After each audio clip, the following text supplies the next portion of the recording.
এইটুকু আমি আশা করবো। শুভেন্দুদা সোমবার দিন শালবনী যাচ্ছেন মুখ্যমন্ত্রী মমতা বন্দ্যোপাধ্যায় জিন্দালদের ঢপ মারতে যাচ্ছে। সৌরভ গাঙ্গুলি যাচ্ছে নাকি? চুক্তি হলো যে ওখানে ইস্পাত কারখানা করবে, সৌরভ সঙ্গে যাচ্ছে নিশ্চয়, ঢপ মারতে যাচ্ছে। ওখানে বারবার যায়, এর আগে গিয়ে সিমেন্ট কারখানা করেছিল, চলে না, এটাও ঢপবাজি। গতকাল সৌরভ গঙ্গোপাধ্যায়কে প্রশ্ন করা হয়েছিল, ওই চাকরিহারারা সৌরভ গঙ্গোপাধ্যায়কে পাশে চাইছেন, ওনার বাড়ি গেছেন। না না, উনি দেখুন আমাদের পশ্চিমবঙ্গের অত্যন্ত সম্মানীয় রত্ন, যেহেতু উনি একটা কমিটমেন্ট করেছিলেন শিল্প গড়বেন, সেই রেফারেন্সে আমি বলেছি, আমি বাকিটা বলবো না।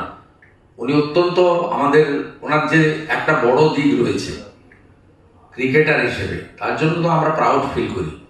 ওনাকে পলিটিক্সের জটিলতার মধ্যে আমি অন্তত আনবো না।